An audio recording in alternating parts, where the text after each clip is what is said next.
So when I think about my favorite memories here, my mind could circle in lots of places. I certainly had lots of very close interaction with friends with whom I continue to have long-standing intimacy, and I'm grateful for that. But in terms of my time here with particular moments with professors that impacted me, I think of several things that I continue to cherish. One of those was when I was taking a class on the sacraments with Dr. Peterson. And I remember him when he was talking about Calvin's view of the very presence of Christ by the power of the Spirit offered to his people.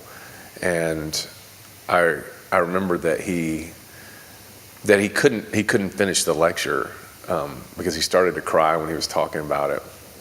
And he did, in that classic Dr. Peterson way, just like put his hands behind his back and paced and shook his head.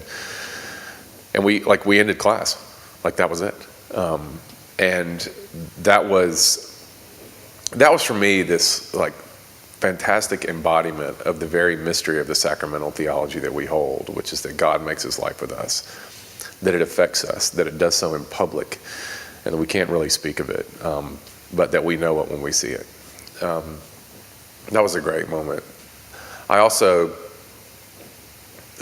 remember one time I was going through some difficulty, and I was trying to process a lot of things in my life and about becoming a pastor and what that was going to mean. And Richard Winter, I think, knew that I was struggling. I talked to him a little bit about it. He's as a professor. And he just in real gentleness invited me and my wife over for dinner. So we went over after church one day, and they had made a lamb. And we had this great dinner, and he after lunch said, "Hey, why don't we run upstairs for a second?" And he took me up into his study upstairs, and we sat down. And I realized that what he was doing at that point was making himself available to me in a way that wasn't quite a counselor, in a way that wasn't quite a professor. It was like an older brother.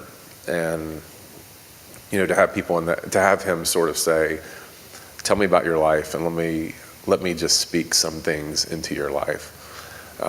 That's another great thing, just to have someone feed you a meal, call you more deeply into their home and their life, and sit down and listen to you. I felt like I was learning the doctrine of the church from Richard in that moment.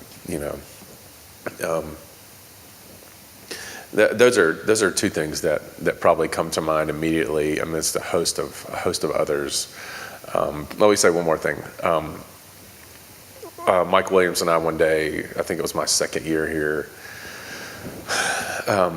he needed some help building a deck, and I had some experience in that kind of work, and so he and I went to Lowe's together.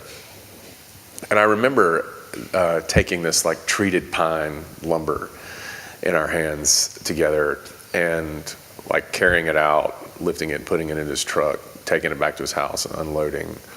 And I was learning that. I was doing that with him at the very time when we were talking about the kind of Christian call to make the world beautiful and the dignity of creation. And so to have this, on the one hand, this kind of theological framework that was telling me that the world mattered and that it was beautiful and that we ought to handle it with care, and then to like go to Home Depot or whatever and to actually handle the world with a professor, and then not just handle it, but to take it and to fashion it in such a way that you made something not only beautiful, but something that was actually useful for hospitality, for other people to gather there.